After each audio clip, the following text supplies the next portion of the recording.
As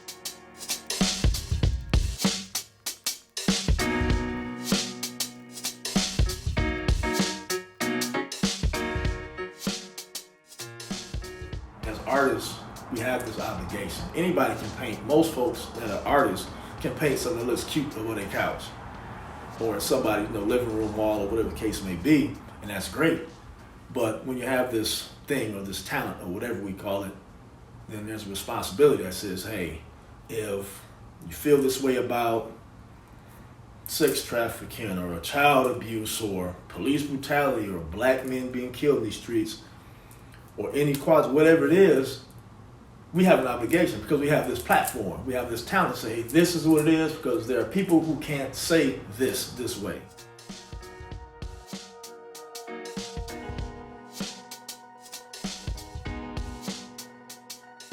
I don't believe in writer's block, right? Because there's too much to write about.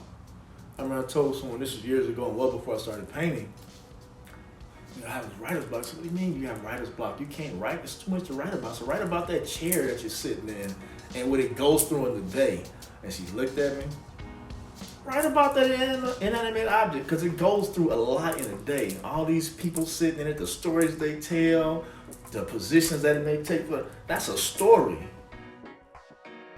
Relationships and communication and energy, and just things that I could stub my toe and I could start something. Oh, I could paint about that. What did I see in that? What did I feel in that moment? And how do I communicate through color or direction or a paint stroke or so on and so forth? So to answer your question, it's everything that from sun up to sundown, from waking up to going to sleep, kind of inspires me and impacts the direction of what I paint.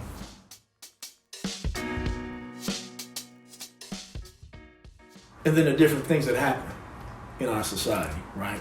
That's more. I was quite a bit of it's more emotional, and that gets me wrapped up as well. Like the cyclone of things, the cyclone of creativity. I tell folks all the time, for me, the best art that I do is when I'm hurting. I try to take myself to this place that's not the most comfortable, because I know it's going to be its rawest, most purest part of me is going to be on this canvas. So that's it's just life, it's things.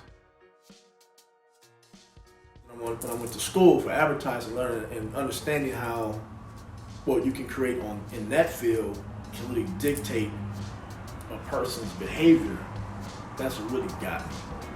I said, wow, so I can take this and take that concept and apply it to artwork and have the same effect.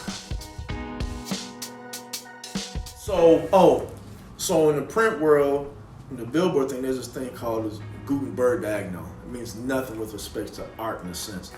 And that basically states that most billboards, when they're created, they start the message at the top left, and then there's something at the bottom right corner is what they want people to take with them, because that's how we read in I think it's the Western world. That's how we read here, right?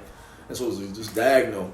And so there's like the message, you go through this whole, whatever they're trying to sell you, and there's another image, it might be the logo, it might be how to purchase whatever they're trying to sell you, blah, blah, blah. And so with art, I said, man, I could take this, and with things of this man, I could just create here, and what I wanted people to take away with them would be at this bottom right-hand corner.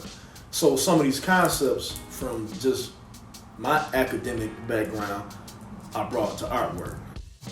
Folks may not know it unless I told them this is what it means, and that could be from color. If I want you to go from, feeling mellow, so to say, and by the time you're done looking at this thing, this is intense red, it does something like physiologically, right? Which is why they have it in restaurants. It's supposed to increase our appetite.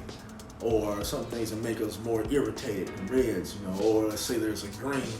A lot of hospitals won't have green because that's a sign of sickness, and so on and so forth. So, take some of those things and kind of stick it in this thing and say, man, this is pretty cool, but I can do this in a fun way.